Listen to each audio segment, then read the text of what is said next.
win, obviously you need to know all the rules. We'll be looking at some of the rules about playing the global financial system in a minute. So, to start off with, it's just a game. No point getting upset if obviously you start losing. Their plan is to take you for every penny you've got. Once you actually learn the rules, your plan is then to stop them. Okay, and we'll be explaining a little bit later on about strategies for playing this game. Your token to play the game. Right, so the token in Monopoly, that's my favourite one, it's always the racing car. But you've also got the shoe, you've got an iron, you've got a few other sort of tokens. Does anyone know what we'll do? You got a ship, yeah, the old battleship. Right, you also need a token to play the game, to play the global financial system, or the global commerce system. Now, has anyone got any credit cards on them? Right, can I ask if anyone got a credit card on them to take them out for a moment, please? I'll just get the machine to swipe. If you can hand them up to me. No, hold on to it. I'll get mine out as well.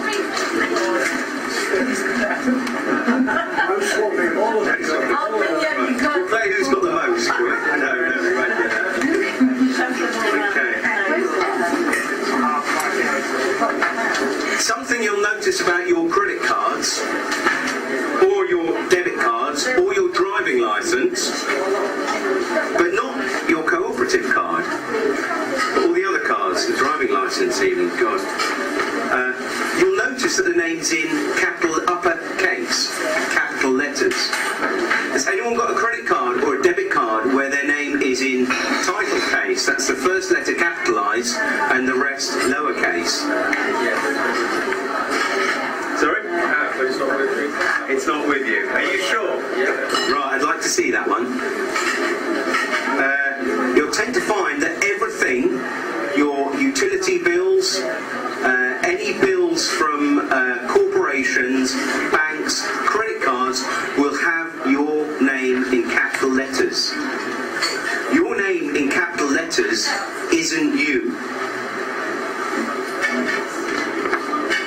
That's your token to play the game. Okay? Right. So, now, if you look in Black's Law Dictionary, and this is about as serious as we go into commercial law. However, you've got to understand this. Black's Law Dictionary, revised 1968, cited as legal authority in many Supreme Court cases. A definition as follows: for capitis I never did that in school. I went to grammar school, unfortunately. Capitis diminutio, meaning the diminution of status through the use of capitalisation in Roman law. And our law basically comes from Greco-Roman. A diminishing or abridgment of personality, a loss or curtailment of a man's status, or aggregate of legal attributes and qualifications. To carry on, capitis diminutio maxima, which is your name all in uppercase, meaning a maximum loss of status through the use of capitalisation. It's quite interesting. It's not because they haven't got the fonts to make the credit card machines. It actually means something in law, despite most barristers being unaware of this. So, in full, your name in full capitals is the highest or most comprehensive loss of status. This occurs when a man's condition was changed from one of freedom to one of bondage. When he became a slave, it swept away all rights of citizenship and family rights. That is your name in capital letters. However, it is only a token to play the global commerce game. And it is a game, so it's just like that's your little ship, or your shoe, or your boat, whatever. It's not real, it's just a game. And we'll be and I'll explain how to actually get over that. Sorry?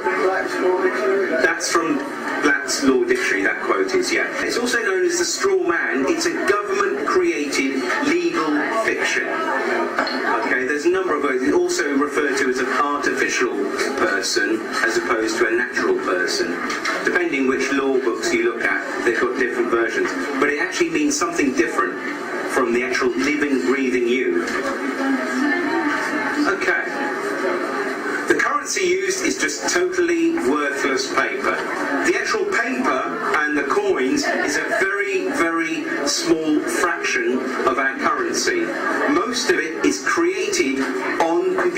dollars as necessary. It doesn't actually exist until you actually get a new credit card. And then they create that money as and when is needed on a computer screen. At one time, a pound meant a pound of silver in the UK. That's why we have sterling. I've got Alistair to thank for that, because I thought it was based on gold, but in this country it was based on silver. So now, do you think how much silver, you wouldn't get a pound of silver for £1 coin, would you? You'd be lucky to get any.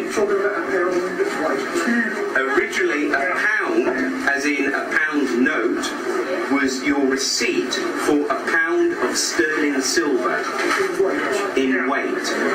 Yes. So that's a lot of silver. So it's obviously worth an awful lot less now. Just got a little interview. This is Aaron Russo, who unfortunately died last year. He's a Hollywood producer. He actually directed the film Freedom to Fascism. And he's interviewing a guy called Ron Paul. Ron Paul is a presidential candidate who is still in the running for presidential, for the 2008 American presidency. He spent 10 years as a congressman and working on basically economics forums. So he knows a little bit about the Federal Reserve. Now, I know we're looking at the Federal Reserve here. It's exactly the same as the Bank of England. So the Federal Reserve is actually an illegal entity functioning within government. It's illegal, and what we have given to this so-called agency is the authority to counterfeit money. Do you have any points of view about the Federal Reserve and how the Federal Reserve operates? They just enter something on a computer. Oh, you need 20 billion today. Here's 20 billion, but they got that out of thin air. It came out of thin air, it goes to the Treasury then pays the bills. So it's no different than monopoly money.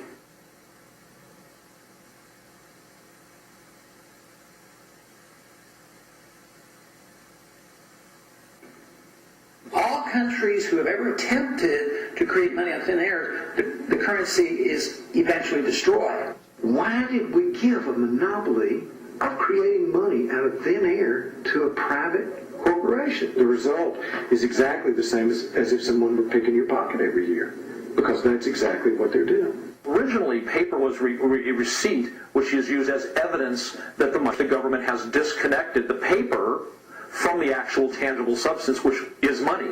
So now we have a piece of paper which is evidence of nothing.